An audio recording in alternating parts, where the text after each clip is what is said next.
Well, howdy there, Internet people. It's Dana again. So today we have a special Halloween episode for you. We had requests for a science fiction story to go along with the celebration.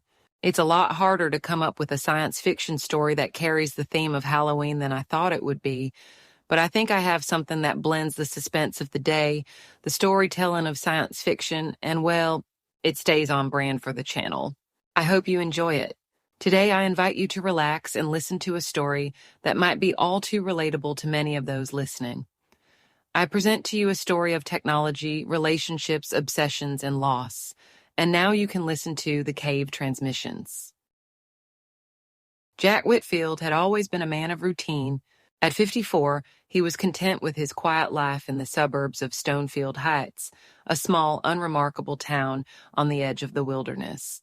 His days consisted of coffee, a morning walk, the occasional poker game with friends, and evenings spent watching the news or scrolling through his smartphone, catching up on the latest trends and headlines. His daughter, Kristen, often teased him for how much time he spent on his phone.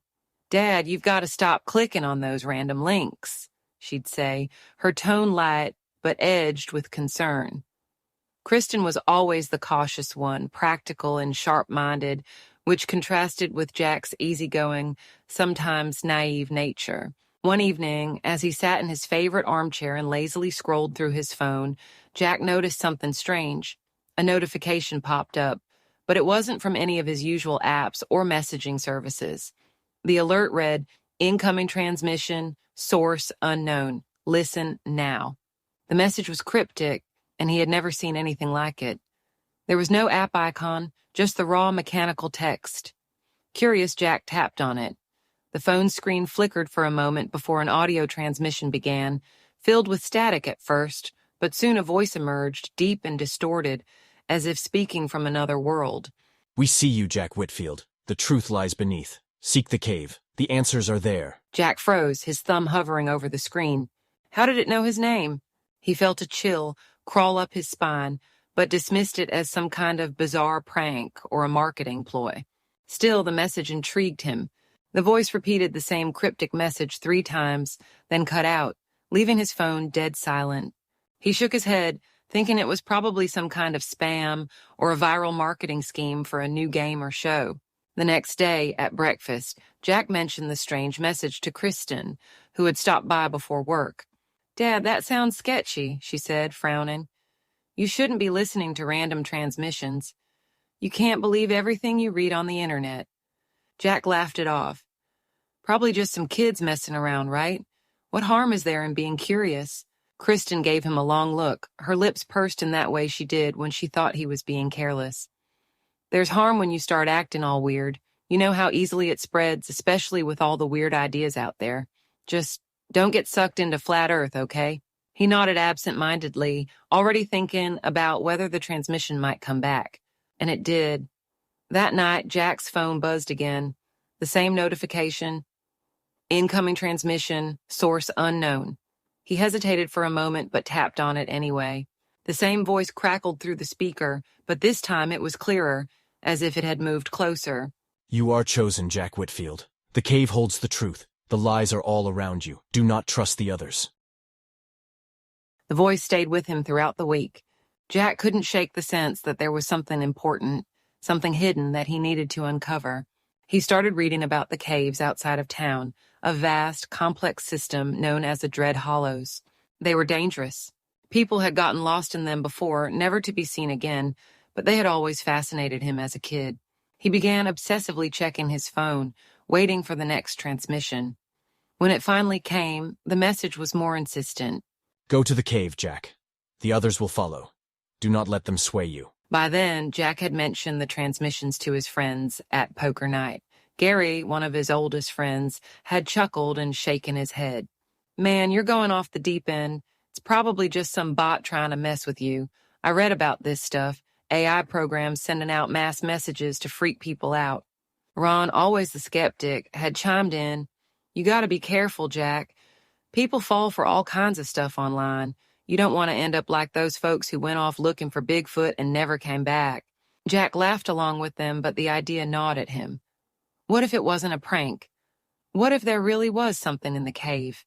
He told Kristen about it again, hoping she might help him make sense of it. "Dad, this is exactly what I was talking about," she said, her voice sharp with frustration. "This sounds like some cultish crap.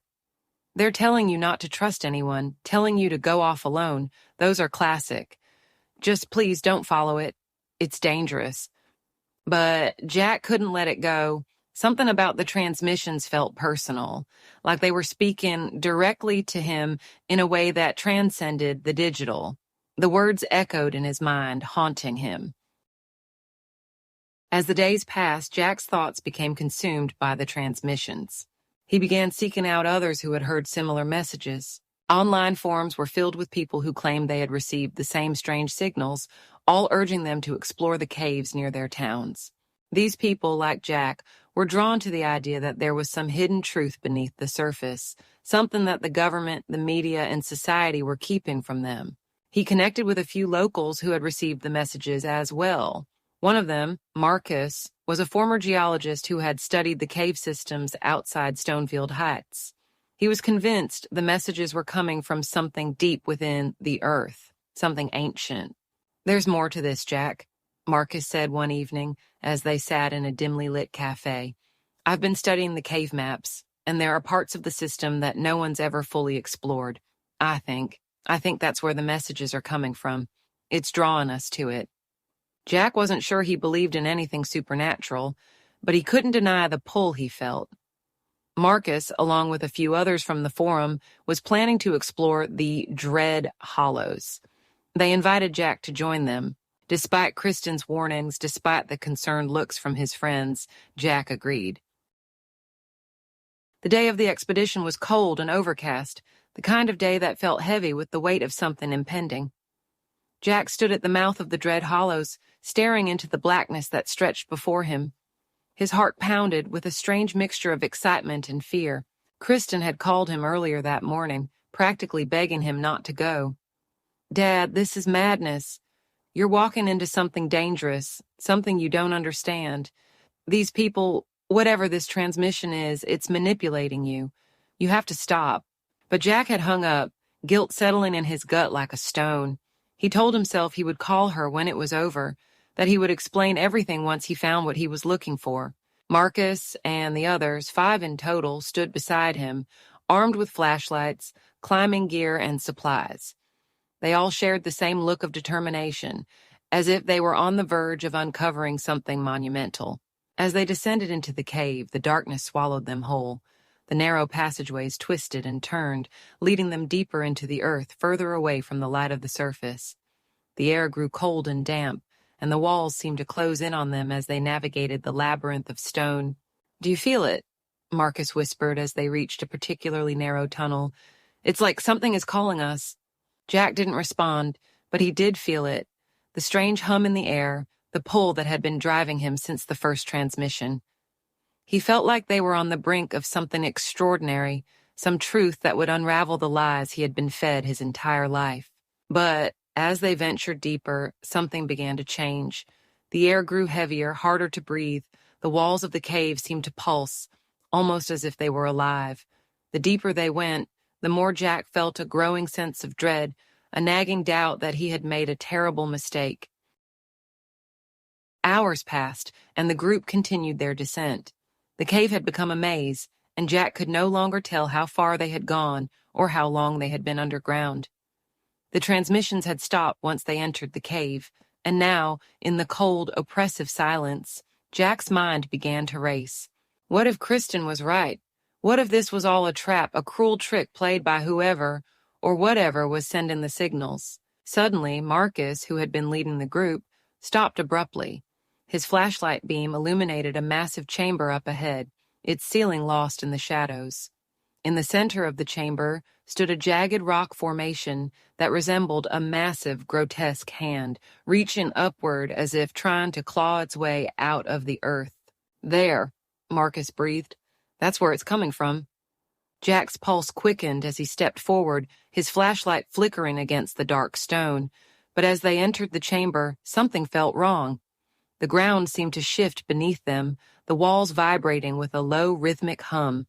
One of the others, a woman named Sarah, screamed suddenly, her voice echoing through the chamber. "What is that?"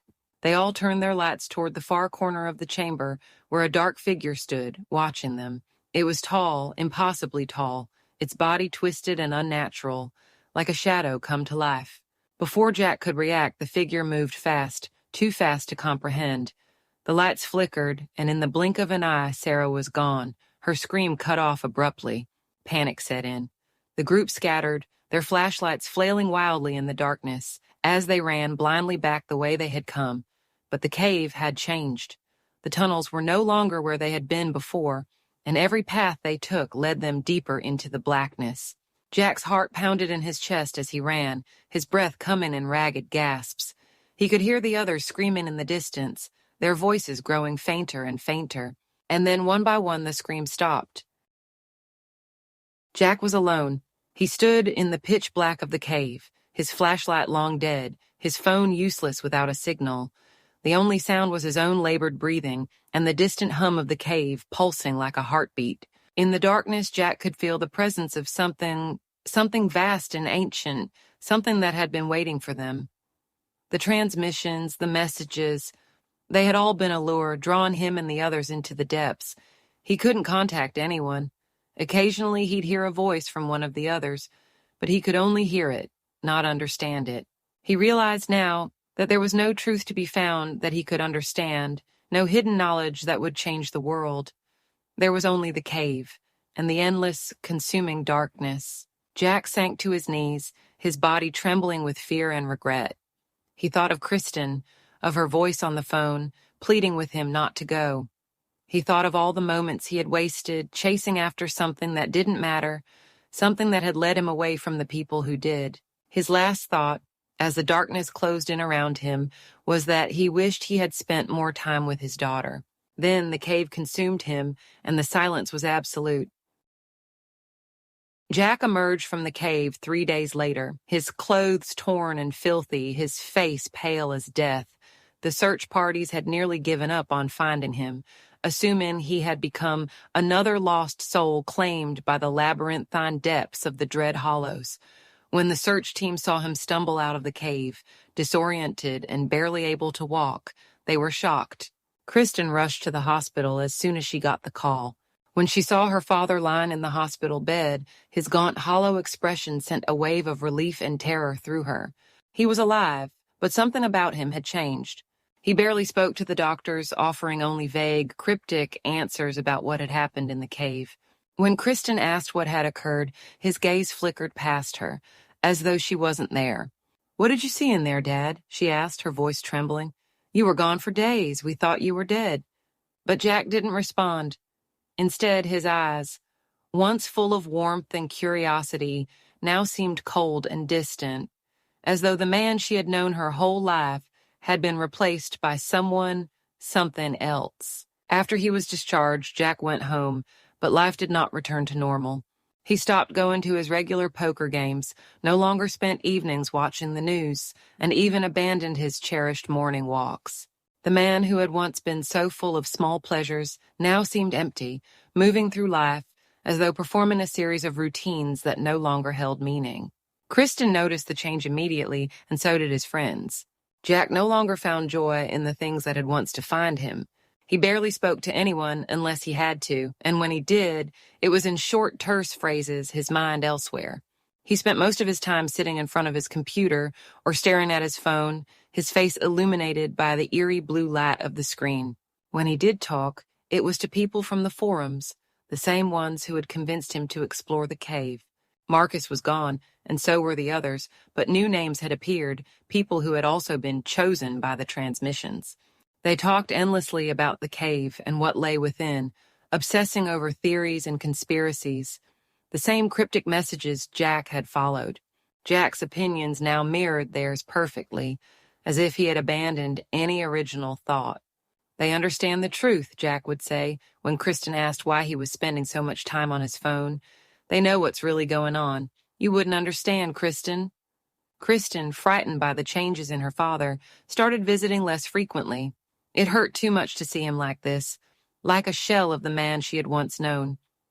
When she did visit, she tried to reach him, to pull him out of whatever delusion had taken hold of his mind. "Dad, this isn't you," she pleaded one afternoon as he sat in the darkened living room, scrolling through the forums. "These people, these ideas, they're not real. You're losing yourself in this nonsense." Jack's eyes remained glued to the screen, unblinking. "It's real, Kristen. The cave. It's only the beginning." What Kristen didn't know was that Jack was no longer in control of his own mind. The dark figure he had seen in the cave, the towering, shadowy presence that had taken his companions, had taken something from him. Jack had left the cave, but a part of him had stayed behind, trapped in the darkness with the entity. Now, the dark figure was using Jack and others like him. The people who had been lured to the cave through the strange transmissions were all connected, their thoughts no longer their own. Their minds belonged to the entity, and their purpose was singular: to bring more followers to the cave, to spread its influence, and to make the dark figure the supreme leader. The figure's plans went beyond just Jack and his small circle of believers. It wanted more, much more. It wanted control, not just over a handful of individuals, but over entire nations, societies, the world. Through its followers, it spread disinformation, sowed confusion, and manipulated those who were most vulnerable. The signal that had first appeared on Jack's phone was spreading, targeting more and more people across the world. It promised knowledge, power, and freedom from the lies of society. It promised them the truth. Jack's mind was no longer his own. He existed only to serve the figure's will. The figure's presence in his thoughts was constant, a low hum that guided his every decision. It told him what to believe, what to say, and what to do, and Jack obeyed. As Jack's obsession deepened, the transmissions became more frequent, more urgent. The figure's message was clear: it was time to act. The believers were being called to the cave, to the place where the figure had first revealed itself. Thousands of them, all connected by the same signal, began to converge on the Dread Hollows, drawn by the promise of power and enlightenment. Jack was one of them. His phone buzzed with the final transmission. "It is time. The cave awaits. The others will come. Together, we will take control." The believers arrived by the hundreds, then the thousands. They gathered at the mouth of the Dread Hollows, their faces lit with fervent belief, their minds consumed by the figure's influence. They came from all over the country, their phones buzzing with the same messages, their thoughts synchronized by the unseen force that controlled them. Kristen had tried to stop her father from going. When she heard about the mass gathering at the cave, she rushed to his house, desperate to pull him back from the edge. "Dad, this is insane," she shouted, standing in the doorway as Jack packed his things. "These people, they're being manipulated. This isn't real. You have to see that." But Jack didn't look at her. His movements were mechanical, his face blank. "You don't understand, Kristen. It is real. The figure is coming. It's going to change everything. We're going to be free." Kristen's heart sank. She had lost him. Whatever had happened to her father in the cave, it had taken him away from her. The man who stood before her now was a stranger, a puppet controlled by something far more dangerous than she could comprehend. Jack left without another word, joining the throngs of believers heading toward the cave. The authorities, caught off guard by the sheer number of people converging on the area, scrambled to respond. The National Guard was called in, and police set up barricades, but it wasn't enough. The crowd was too large, too determined. As the believers marched toward the cave, a riot broke out. Some tried to push past the police, demanding access to the cave, convinced that their salvation lay within. Others, whipped into a frenzy by the figure's influence, turned violent.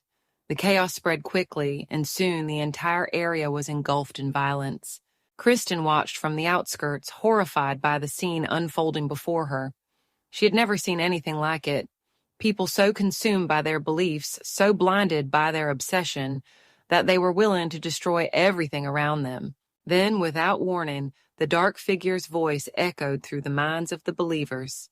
"Enter the cave. The time has come." Without hesitation, Jack and the others surged forward, rushing into the cave, their faces lit with fanatical determination.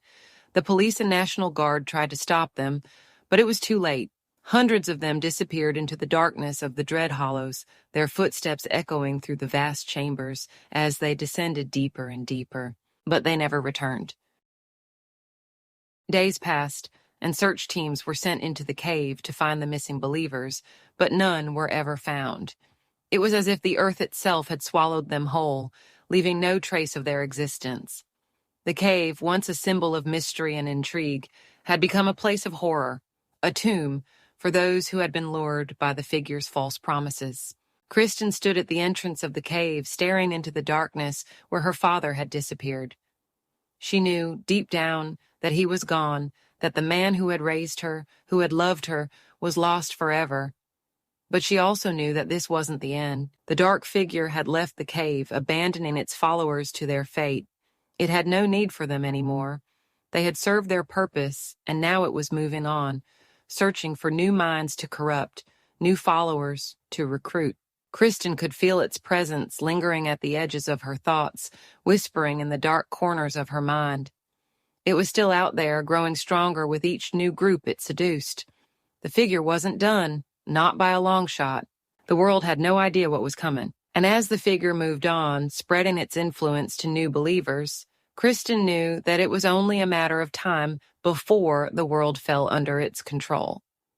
Unless there was some way to counter the transmissions. I had a lot of fun doing this, and I hope you enjoyed it. If this is something you're interested in, and let's be honest, if you're hearing this, you are, let me know and we can make this a regular thing. Or maybe the person that suggested I start my own channel was on to something. I'll see you next time on the roads. Y'all have a good day.